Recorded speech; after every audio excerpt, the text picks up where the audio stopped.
त्या प्रस्तावाने कामगार कपात होणार होती।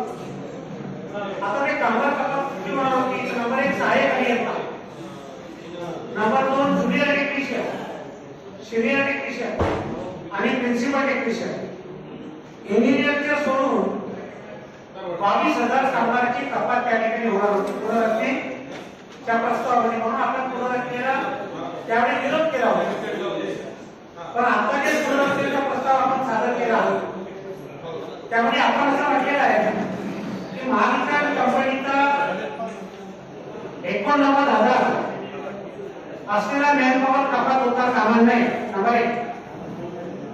नंबर 2 आपण असं म्हटलेलं आहे की जे रिक्त पद आहे ते रिक्त पद पूर्ण भरले पाहिजे। पुनर्रचना होण्याच्या पूर्वी त्याची पुनर्रचना केली आणि पदच कमी करून टाकले म्हणून रिक्त पद पुनर्रचनेच्या पूर्वी भरले पाहिजे।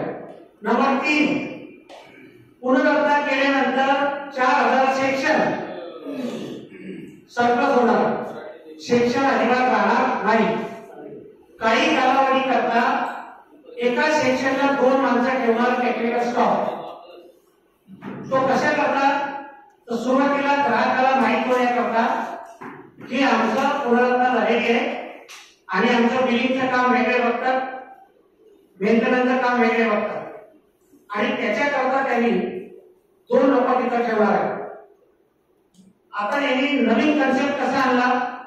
Billing end revenue. म्हणजे बिलिंग एंड रेव्हेन्यू म्हणजे काय? न्यू कनेक्शन, वसुली, मीटर, जे काही बिलिंगशी रिलेटेड आणि न्यू कनेक्शनशी रिलेटेड आहे ते बिलिंग एंड रेव्हेन्यू सबडिव्हिजन मध्ये। आणि ओएनएम सबडिव्हिजन म्हणजे काय?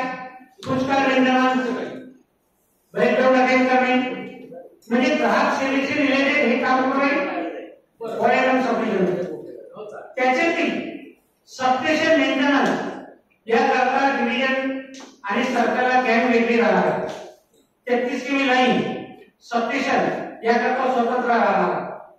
मग आपण काय केलं की आता आपल्या संघटनेच्या वतीने एक प्रेझेंटेशन आपण सबमिट केले आहे। बघितलं का तुम्ही? किती लोकांनी दाखवलं का? व्हॉट्सअपवर ग्रुपवर टाकलेलं आहे। त्यामध्ये आपण त्यांनी कंझ्युमर बेस पकडलेला आहे 1,80,000 अर्बन एरियासाठी, आपण 1,20,000 म्हटले आहे। ग्रामीणला त्यांनी वेगळं सुचवलेलं आहे, आपण 80,000 म्हटले आहे। तर हे नवीन जे आपण सबमिशन केलेलं आहे तर या सबमिशनचा विचार व्हायला पाहिजे। दुसरं, हे करताना कुठल्याही पद्धतीची कामगार कपात नको। तिसरं, आपण हे मानलं की तुम्ही रिस्ट्रक्चरिंग करण्याकरता जे नवीन पद निर्माण होईल मग त्या पदाचं जॉब रोटेशन झालं पाहिजे। तो बिलिंग मधनं, सबडिव्हिजन मधनं ओएनएमला गेला पाहिजे, मेंटेनन्स मध्ये गेला पाहिजे, असं रोटेशन पाहिजे ना। एक माणूस आहे न्यू सर्व्हिस कनेक्शनला बसला तो जाईल, तसं नाही। ट्रान्सफर पॉलिसी पण डिसाईड झाली पाहिजे, जॉब रोटेशन झालं पाहिजे, वर्क नॉर्म निश्चित झाले पाहिजे आणि ट्रान्सफर पॉलिसी सुद्धा डिसाईड झाली पाहिजे। हे केलं, याचं प्रेझेंटेशन आपल्याला दाखवलं तर मग आपण त्याला मान्यता देणार आहे। तर त्या पाठीमागचा पुनर्रचनेचा उद्देश आजच्या घडीला जर आपण म्हटलं तर क्लिअर कट आहे, कामगार कपात करणे त्याचा मेन उद्देश त्याच्यात। म्हणून काय करायचं काय नाही। आता तुमच्या सगळ्या लोकांच्या मनात काय? नाही की आमचे कामाचे 8 तास निश्चित होणार आहे। काही केलं, कोणी किती लिहून दिलं तरी तुमचं वर्क हे इमर्जन्सी असल्यामुळे ब्रेकडाऊन झाला तर 8 तासाच्या वर तुम्हाला जात आणि ग्रामीण भागात 8 तास शक्यच नाही। म्हणून 8 तास वगैरे होणार, काम वर्कलोड कमी होणार, कामाची विभागणी होणार, ते आता सांगायला मला वाटते पेपरवर। प्रॅक्टिकली तसं काही होत नसते। एखादी ऑपरेटर सुट्टीवर गेला, नवीन माणूस नाही आला, त्या ठिकाणी त्या जुन्या ऑपरेटरला ड्युटी करावं लागतं। ह्या सगळ्या त्याच्या पाठीमागच्या पुनर्रचनेच्या जसे जसे आपल्याला माहिती होईल तसं देत राहू। ठीक आहे, कोणाला काही प्रश्न आहे यावेळी तर?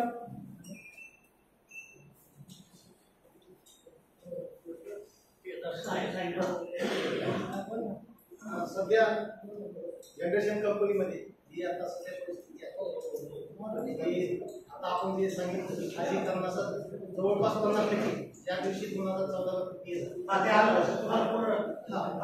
तुमच्या कंपनीत पुनर्रचना येते, जनरेशन कंपनीमध्ये सुद्धा पुनर्रचना चालू आहे.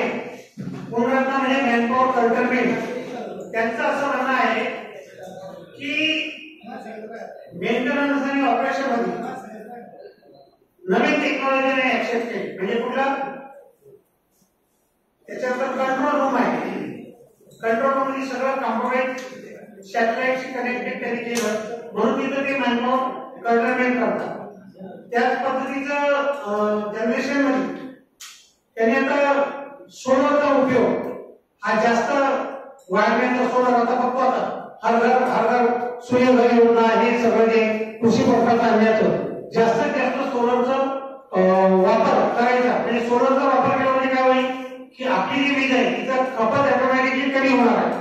एक गोष्ट चांगली आहे की सोलर एनर्जी ही अपारंपरिक ऊर्जा आहे, प्रदूषणाचा त्रास होणार नाही, मानवी जीवनामध्ये काही परिणाम होणार नाही. पण दुसरा तोटा हा आहे की सोलरची एनर्जी जर जास्त व्हायला लागली तर आपली वीज जर खपलीत नाही तर मग आपण जास्त अधिकारी लॉस मध्ये पण जाऊ शकतो. कारण काय 3 kW 5 kW सोलर पंप घरच्या याला सबसिडी 7% पर्यंत सबसिडी देत आहे. सोलरचा जास्त प्रयोग करत आहे तर त्याला एक फायदा आहे. पण आपण वीज खरेदीवर काही पैसे जे कोटी रुपये खर्च करतो तर त्याच्यावर सुद्धा परिणाम, चांगला परिणाम त्याच्या भविष्यामध्ये होऊ शकतो. पण सोलर कसं आहे, शाश्वत नाहीये. ऊन नाही आली तर सोलर पासून वीज निर्मिती होणारच नाही. मग अल्टरनेट तुमच्याकडे कुठला सोर्स राहील जी शाश्वत वीज आहे, पाण्यापासून, कोळशापासून, पवनचक्कीपासून किंवा गॅसपासून, तिच्याशिवाय दुसरा पर्याय राहणार नाही. महानिर्मिती कंपनीमध्ये पुनर्रचना करताना जेव्हा हा मुद्दा उपस्थित झाला तर आपण त्यांना लिहिलेला आहे की एखादी कमिटी गठीत करा आणि त्या कमिटीला अभ्यास करू दे. ऑपरेशन मध्ये किती, मेंटेनन्स मध्ये किती, डब्ल्यूटी प्लॅनला किती, एअर ट्रीटमेंट प्लॅनला किती, कोल बेल्टवरती जे कोळसा आहे तो त्याच्या शाळेसाठी कॉन्टॅक्ट लेबर पण किती पाहिजे, कोल क्वालिटी मेंटेन करण्याकरता आपल्याला किती, ज्या लॅब्स आहे आपल्याला त्याला किती पाहिजे, सिक्युरिटी जे आहेत आपली, आपण आउटसोर्स आहे काही डिपार्टमेंट याच्यामध्ये आपण काय करायला पाहिजे, कन्स्ट्रक्शन मध्ये काय करायला पाहिजे, सिव्हिल मध्ये काय करायला पाहिजे, आणि काय म्हणतात कमिटी करायची. आणि कमिटी करून तुम्ही सगळ्याला विचारा की आपल्याला असं करायचं आहे, कसं करायचं, कसं पुढे जायचं, काय सुधारणा आपण करू शकतो. तर त्या सुधारणाच्या संदर्भात आपण जेव्हा त्यांची कमिटी गठीत होईल तोपर्यंत आपण ते होऊ देणार नाही, त्याच्यावर पुढे जाऊ. ठीक आहे, कारण दुसरा आपण क्लास घ्यायचा.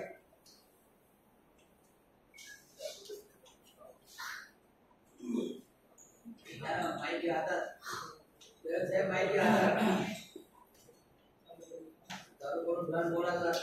हॅलो मित्र, साहेबांनी खूप अभ्यासपूर्वक मांडणी केली होती या अगोदरच्या सत्रामध्ये. त्याच्यामध्ये ज्या फ्रँचायझी आहेत, जीटीएल असेल, मुळा परवाना असेल, या कंपनीने बऱ्याचशा कोणी 3000 कोटी, कोणी 1000 कोटी या महावितरणला बुडून गेलेल्या आहेत.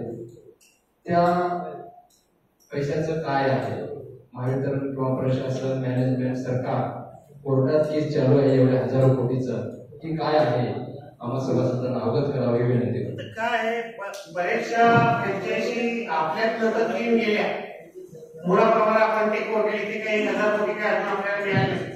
ज्या सोडून दिल्या त्याही कोटी रुपयाचा महसूल बुडवण्यात आता गेला. आता 2 फ्रँचायझी चालू आहेत, 3 मालेगाव, मोहरा गावा आणि भिवंडी, या 3 फ्रँचायझी आपल्यामध्ये आहेत. तर त्यापैकी फक्त भिवंडी सोडली तर बाकी काही खूप प्रॉफिट मध्ये आहे नाही, पण बऱ्यापैकी सुधारणा त्यांनी केले असं म्हणतात. तर एक ग्राहकाची मागणी येत आहे की त्या फ्रँचायझी तुम्ही बंद करा. पण देशामध्ये फ्रँचायझी ज्या केल्या होत्या म्हणजे उत्तर प्रदेशमध्ये कानपूर, आग्रा, हे काही चाललेलं नाही. बिहारमध्ये भागलपूर, समस्तीपुर, फक्त ओडिसामध्ये मात्र 20 राज्यामध्ये टाटाने टेक ओव्हर केलं. ती एक फ्रँचायझी चालू आहे. दिल्लीमध्ये फ्रँचायझी चालू आहे. आता दिल्लीचं तर उदाहरण परवा नॅशनल मीटिंग मध्ये ऑल इंडियात असं सांगितलं की दिल्लीचे लॉसेस ते 65% होते आणि 65% ते लॉसेस रिड्यूस केले 7% वर.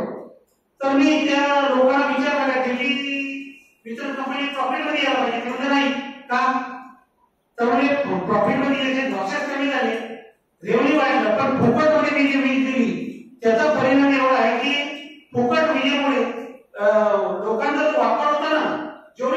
वीज दिली त्याच्या खाली विजेचा वापर कसा करता येईल ते करतात आणि बाकी तो वापरतात.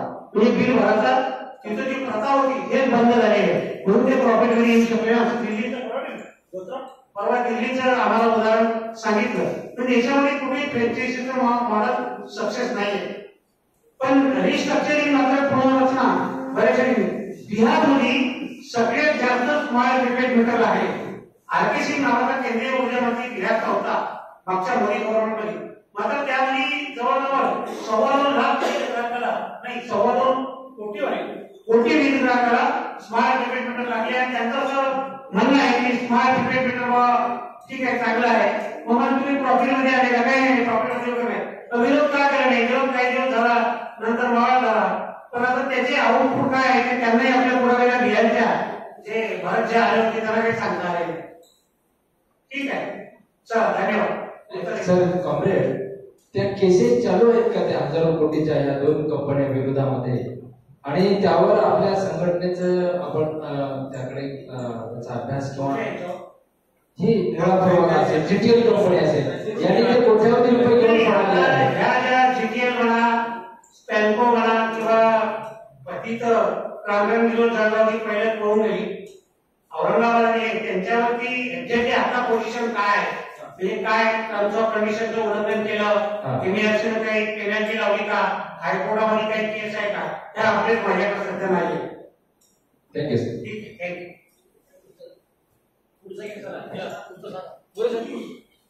धन्यवाद गोळे साहेब.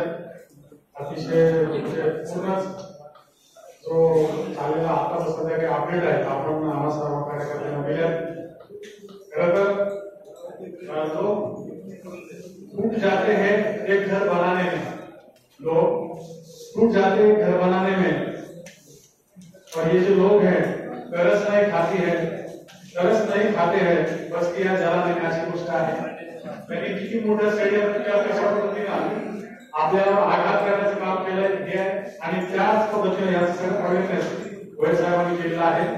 यानंतर यासाठीच आपण कशा पद्धतीने संघटित राहिलं पाहिजे किंवा आपली संघटनात्मक बांधणी आहे कामकाजाची कार्यपद्धती आहे याच्यावर सविस्तर मार्गदर्शन करण्यासाठी आपले जे उपसंघटनीस आहेत प्रोफेसर फेडरेशनचे कॉम्रेड अरुण मस्के साहेब हे आपल्याला काय केलं पाहिजे कशा पद्धतीने कामकाज केलं पाहिजे या संदर्भात सविस्तर मार्गदर्शन करणार आहे.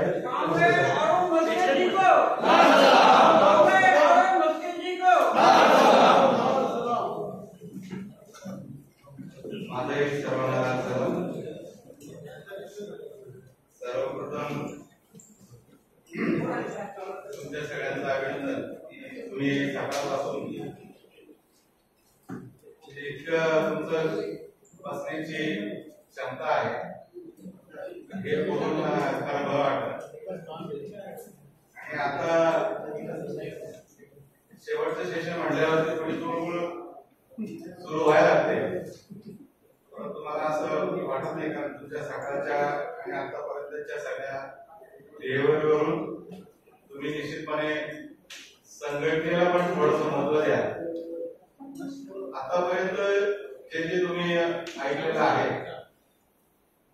म्हणजे महावितरण असेल जनरेशन असेल पारेषण असेल या तीनही कंपन्यांपुढील आव्हानं काय आहेत याबद्दल तुम्हाला आता दिवसभर त्याचं ज्ञानार्जन झालेलं आहे. आणि ही जी काही आव्हानं आहेत ही सक्षमपणे जर आपल्याला परतवून लावायची असेल पेलवायची असतील तर संघटितपणे राहणं एक आवश्यक आहे. संघटना म्हणजे काय आहे आणि आज या संपूर्ण वीज उद्योगामध्ये त्या संघटनांचं असं पीक उभारलेलं आहे. मग याच्यासाठी आपल्याला काय करायला पाहिजे किंवा आपल्या संघटनेचं ज्या संघटनेमध्ये आपण आज आहोत त्या संघटनेचे उद्दिष्ट काय आहे त्या संघटनेचा आपण पदाधिकारी म्हणून काम करत आहोत. आणि मग आपल्याला जेव्हा पुढे या लोकांसमोर आपल्याला जायचं आहे या उद्योगामध्ये भरकटलेल्या लोकांना या चांगल्या प्रवाहामध्ये जर आणण्याची एक जबाबदारी एक संघटना पदाधिकारी म्हणून आपल्याला आहे.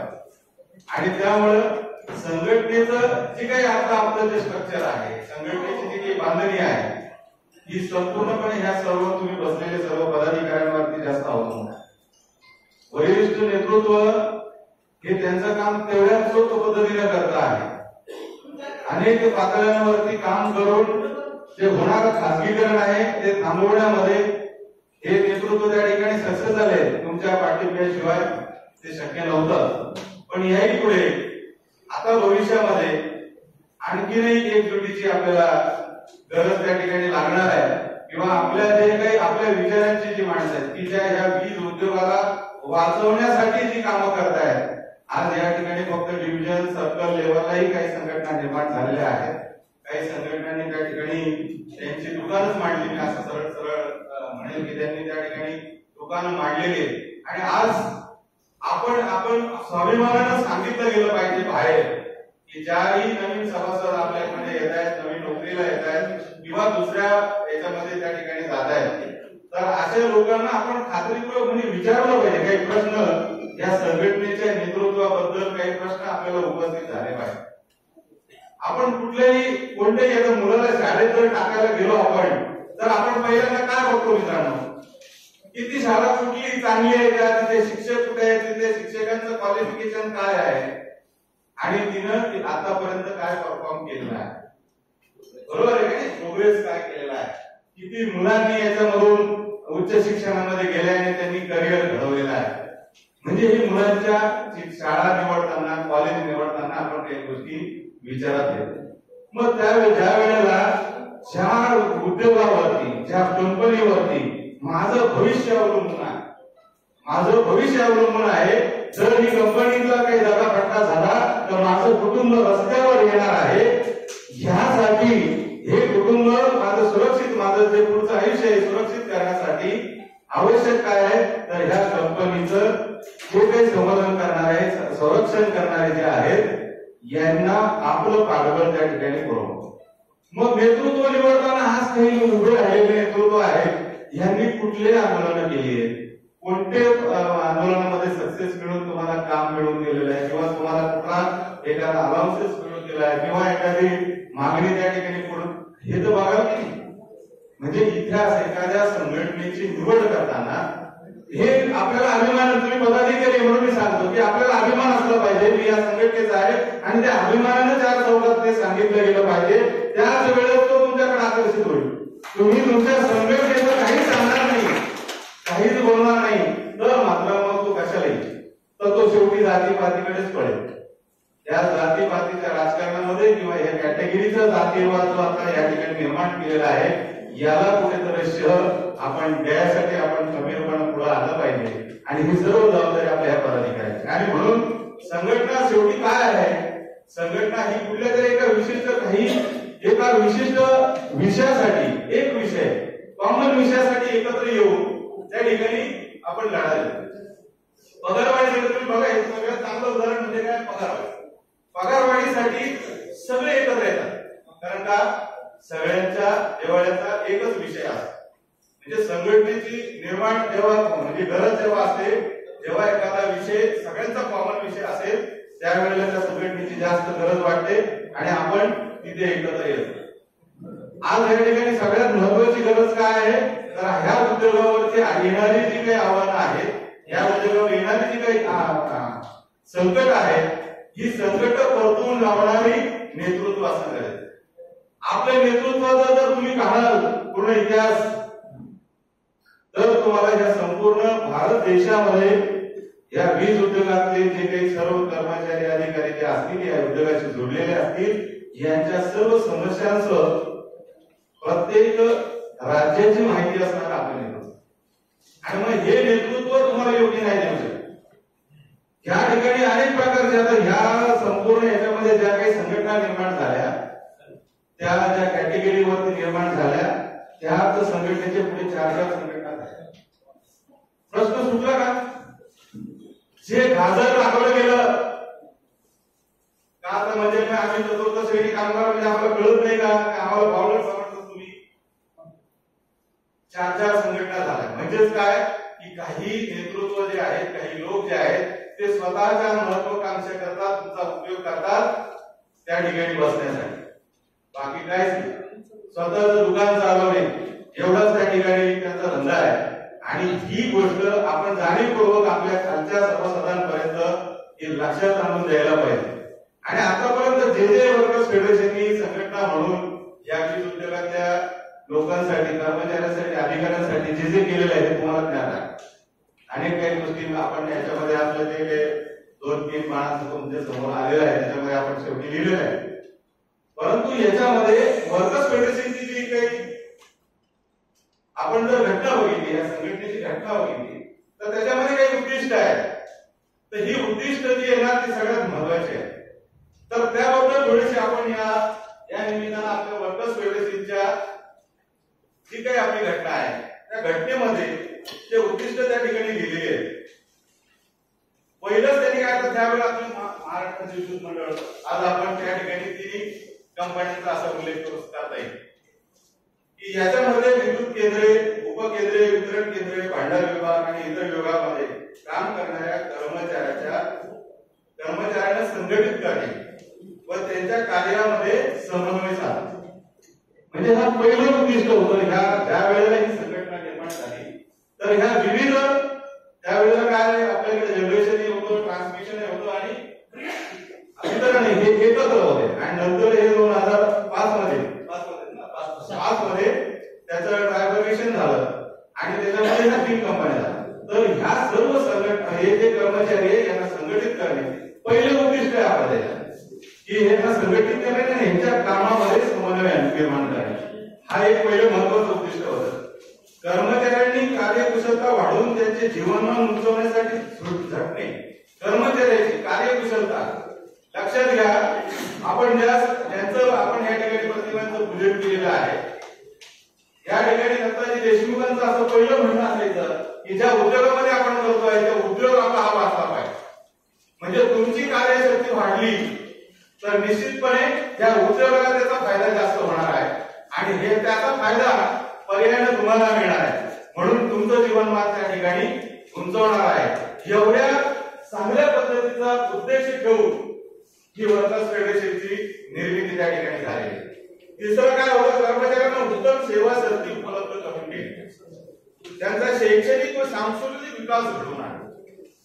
म्हणजे याच्यासारखा विधायक असा कुठं ते लागलं की जे कर्मचारी आहेत, जे ह्या संघटनेचे सभासद होणार आहेत, या सर्व संघटनेच्या सभासदांसाठी ह्या उद्योगामध्ये उत्तम सेवा संधी मिळवून देणे, की जी काही त्यांनी निर्माण केली असेल त्याच्यामध्ये जर अॅनोमली असतील तर त्याचा संघर्ष करून त्याच्यामध्ये वेळोवेळी बदल करून देण्याची असं उत्तम असं उद्दिष्ट या ठिकाणी ठेवलं. आणि त्याचबरोबर ह्या सभासदांच्या शैक्षणिक आणि सांस्कृतिक विकास घडवून आणण्यासाठी आपला हा प्रयत्न आहे. हा तिसरा महत्वाचा उद्देश या घटनेमध्ये आपण लिहिलेली आहे. आपली घटना आहे, लिखित घटना आहे आणि त्या उद्देशाने आपण पुढे काम करतो आहोत. आणि हे आपल्याला घोषणा वाचलं पाहिजे. आपण पदाधिकारी आहे, वर्कर्स फेडरेशनचे आपण जर पदाधिकारी असो तर आपल्या या संघटनेचे जे उद्दिष्ट आहे, ज्या उद्दिष्टाने ही निर्माण झालेली आहे आणि तिच्यासाठी अविरतपणे इतक्या वर्ष काम करत आहोत, तर आपल्याला याचं ते घोषण असलं पाहिजे. आणि म्हणून कुठल्याही माणसाला आपल्या संघटनेमध्ये घ्यायला कमीपणा वाटण्याचं कारण नाही. आपणच कुठं काही कमी पडतोय का याचं कुठेतरी आपण विचार त्या ठिकाणी केलेला पाहिजे. चौथं उद्दिष्ट काय आहे, हे सर्व वरचे जे आपण हे 3 उद्दिष्ट पाहिले ते साध्य करण्यासाठी आवश्यक भारतीय संघ राज्यातील इतर कर्मचाऱ्यांच्या संघटनांशी एकजूट करून आणणे. प्रसंग असा येतो आणि येतो प्रत्येक वेळेला येतो, या पगारवाढीसाठी सुद्धा या इतर संघटनांची एकजूट करण्याचं काम जर केलं असेल कोणी तर हे वर्कर्स फेडरेशनच्या नेतृत्वाने केलेलं आहे. हे आपल्याला हे आपल्या उद्दिष्टामध्ये आहे की ज्या ठिकाणी ज्या कर्मचाऱ्यांच्या हिताचा प्रश्न निर्माण होईल त्यावेळेला प्रसंगी आपण इतर संघटनांशी सुद्धा बोलून त्यांची एकजूट घडवून तो प्रश्न सोडून घेण्यासाठी आपण काय मागले आहोत आणि तेच आपण आतापर्यंत करत आले आहोत.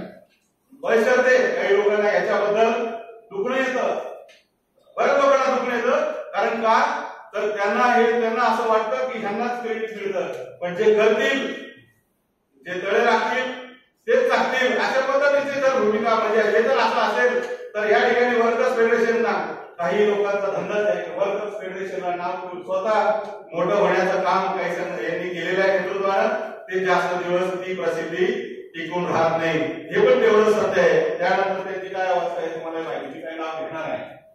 या पद्धतीनं त्यानंतर पुढचं काय आहे की कर्मचाऱ्यांना त्यांचं म्हणजे आपण तुम्हाला या ठिकाणी आपल्या उद्दिष्टामध्ये म्हटलंय की या कर्मचारी सभासदांचे त्यांचे आजार, बेरोजगारी असेल, विकलांग असेल, वृद्धत्व असेल किंवा मृत्यू असेल याच्या विरोधात संरक्षण देण्यासाठी कटिबद्ध असते.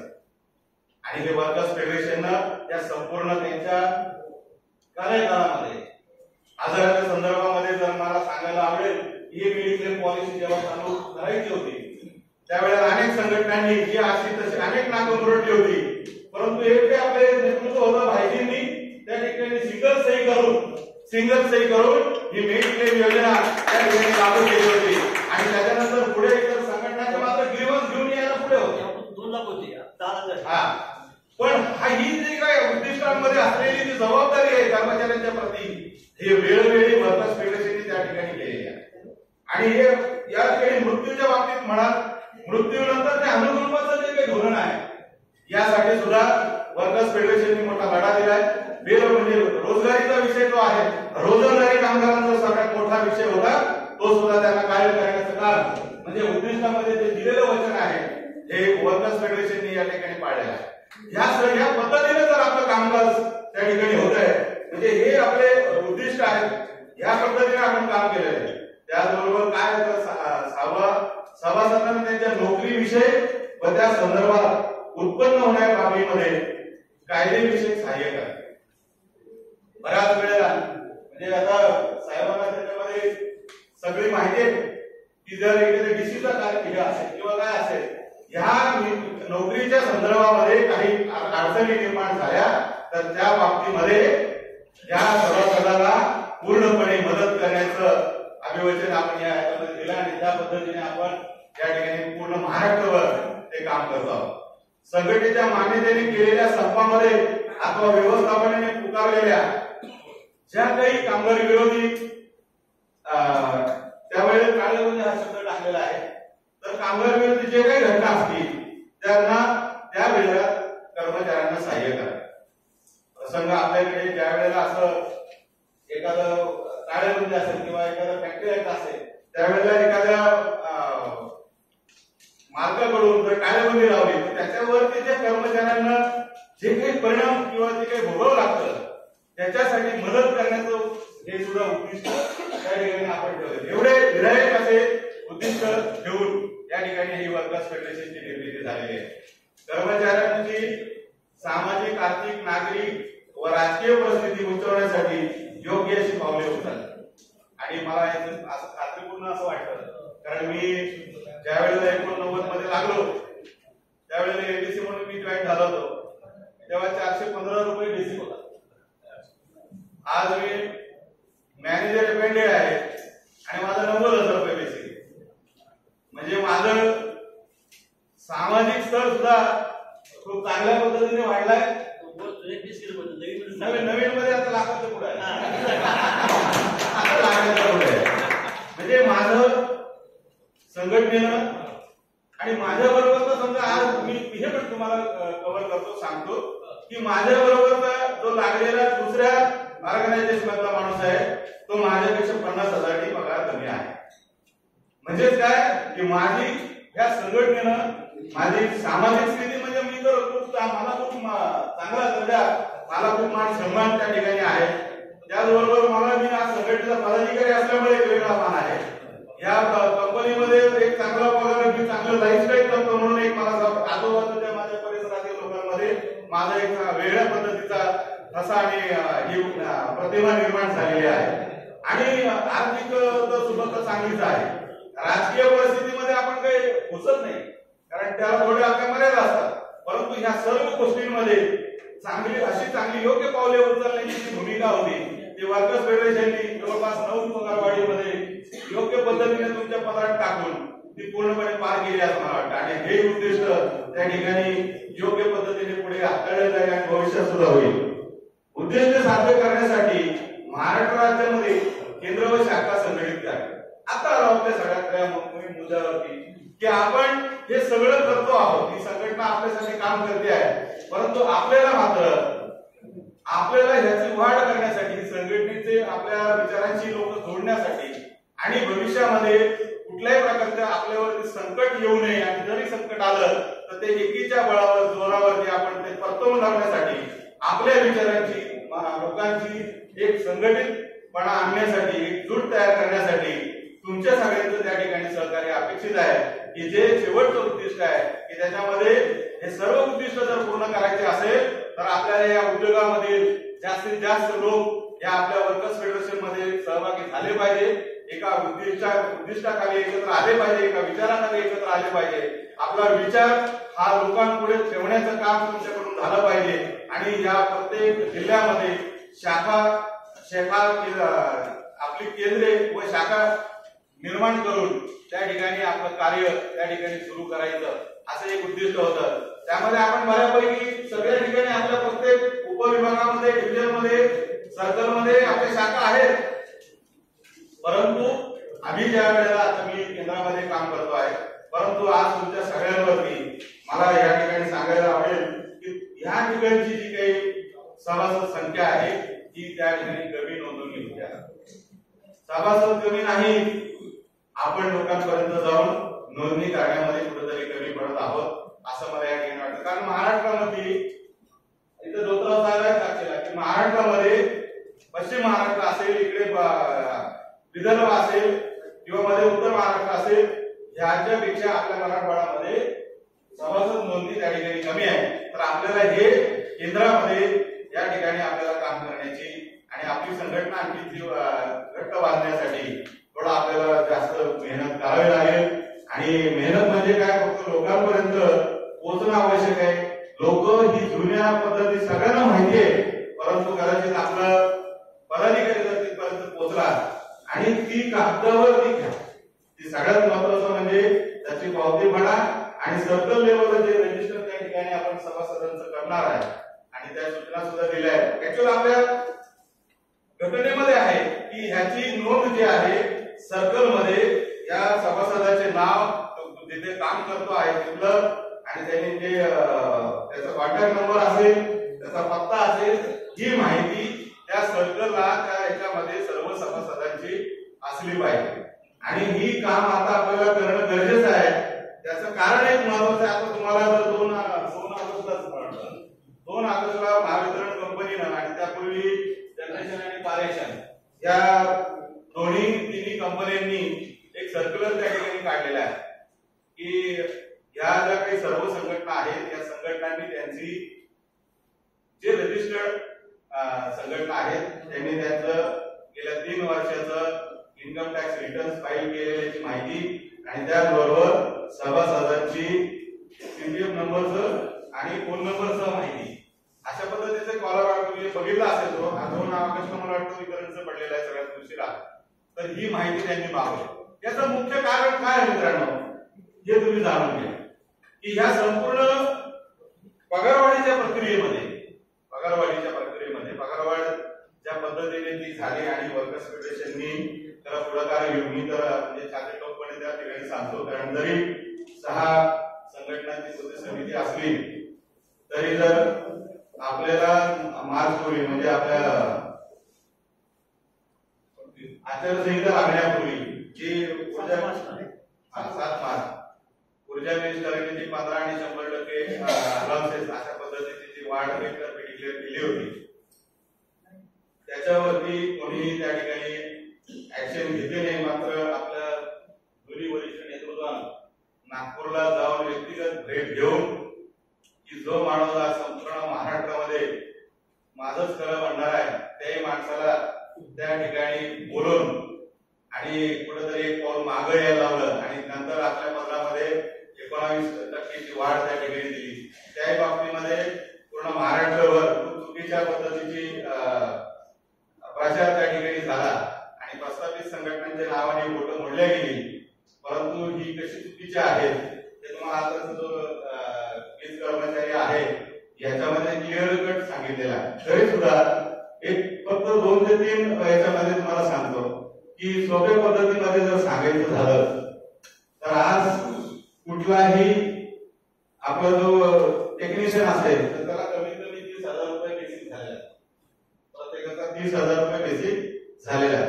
आणि जो टेक्निशियन आहे त्याला साधारण 550 रुपयाचे आता अलाउन्सेस आहेत की नाही? टेक्निशियन आहे कोणी? पण एक साधारण पहिला जो स्टेज आहे त्याला 1550 त्याला अलाउन्सेस आहे. त्याला 1550 पैकी म्हणजे 450 रुपये त्याला मिळणार आहे 25%. म्हणजे त्याला राहिले 1100चा विषय. पण जर 1100 रुपये हे त्याला फक्त जर 4% त्याचा बेसिक वाढलेला आहे, 30,000 रुपये त्याचं बेसिक आहे. बेसिक आहे, 1200 रुपये त्याला डायरेक्ट बेसिक मध्ये वाढले. मग हे 1200 रुपये बेसिक मध्ये घेणं योग्य आहे की 1500 रुपये हे रेग्युलरली 5 वर्ष फिक्स पे घेणं आहे? कारण हे 1200 रुपये वाढले, ह्या 1200 पुन्हा 50% डीए वाढला आणि पुन्हा 10%, 15, 10, 20 आणि 30 याच्या प्रमाणे पण वाढत. म्हणजे ह्याप्रमाणे त्याला त्याची जी 100% पेक्षाही जास्त रक्कम त्याची बेसिक मध्ये वाढली. आणि नंतर त्याला 5 वर्षामध्ये त्याचा जवळपास ही जी डीए ची वाढ आहे ना 4%, 5%, ही 5 वर्षामध्ये 40% पर्यंत जा 40% वाढ होते. जवळपास 4%, 5% असं जर 6 महिन्यांनी जी वाढ होणार आहे तर ती जवळजवळ 40%. म्हणजे आपण 8% धरू, 8×45, 5 वर्षाचे 40%. म्हणजे इतक्या प्रमाणावर ते तसे डीए सुद्धा वाढवणार, दरवर्षी ती वाढणार आहे. इन्क्रिमेंट वाढला तरी त्याचा इफेक्ट येणार आहे. आणि त्याबरोबर दुसरं काय होणार आहे की तुमचे जरी 12% झाले पण कंपनीला सुद्धा त्या 1200 वर 12% म्हणजे 2% त्या 1200 वर पण 12 म्हणजे जवळजवळ 140 रुपये त्याला परत ऍडिशन त्याला कंपनीच्या खात्यामध्ये ऍड होतात. हे सर्व बेनिफिट होताना त्यांनी ते एक्सेल शीट काहीतरी बोगस काढली आणि ती फिरवली आणि या सर्व संघटनांच्या नावाने फोटो मोडले. पण फॅक्ट असे आहे की ही जी काही 1200 रुपयाची जी काही वाढ आज तुम्हाला 4% वाढलेली आहे ती संपूर्णपणे जेव्हा म्हणजे तुम्ही रिटायर्ड व्हा, जो आज नवीन लागलेला माणूस आहे त्या 1200 ते 12,000 झाल्याशिवाय राहणार नाही. की जे तुम्ही 1500 × 5 वर्ष याचं कॅल्क्युलेशन करा, पण ह्याचे मात्र जे परिणाम आहेत ते थेट लॉंग साठी जे परिणाम आहेत ते वेगळे आहेत. त्यामुळे 25 मध्ये तुम्ही अजिबात म्हणजे नाराज होण्याचं काम नाही.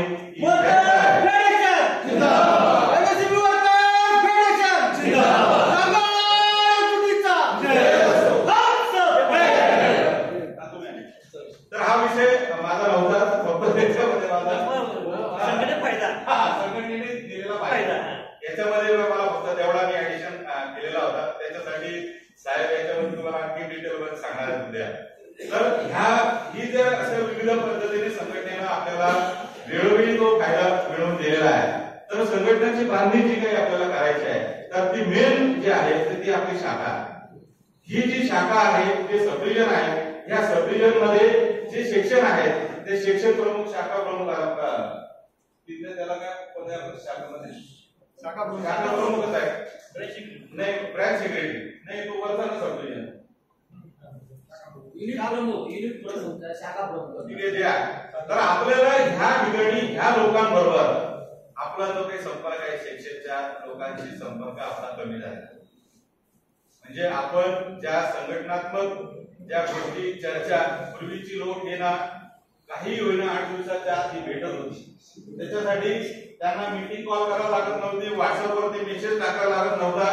त्यांना ते माणसं भेटली नाही तर ते भेटायला यायचे. आपल्याला हा कुठेतरी आपल्यामध्ये हा कमीपणा आलाय काय? आपण कुठेतरी दर महिन्याला आपल्याला घटनेत सांगितलंय तुम्ही किमान महिन्याला ही सेक्शन आपल्या याची शाखेची आपली मीटिंग घ्यायला पाहिजे 1 महिन्याला. म्हणजे तुम्ही तुमचे जे काही 4-5 सेक्शन असतील त्याच्यातले जे काही प्रमुख असतील आणि इतर या लोकांची तुम्ही चर्चा केली पाहिजे. ही चर्चा केल्यानंतर तुम्हाला बॉटम मध्ये काही प्रश्न येतील, काही लोकांच्या शंका येतील. ह्या शंकांचं निरसन करण्याला आपल्याला एक चांगली संधी निर्माण होईल. त्याचे जे काही गैरसमज निर्माण झाले असतील त्याला कुठेतरी आपल्याला त्याचं म्हणजे त्याचं निर्मूलन करता येईल.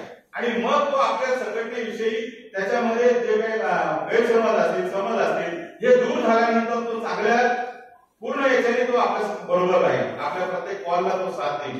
कारण त्याच्यात एखादा छोटा सुद्धा प्रश्न असतो की जे एखाद्या पदाधिकाऱ्याने फक्त बोललं नाही म्हणून सुद्धा काही लोक नाराज होतात. म्हणजे समोरून गेलं, मला काय इग्नोर केलं, जा मग तिकडे असं पण लोक मंडळी.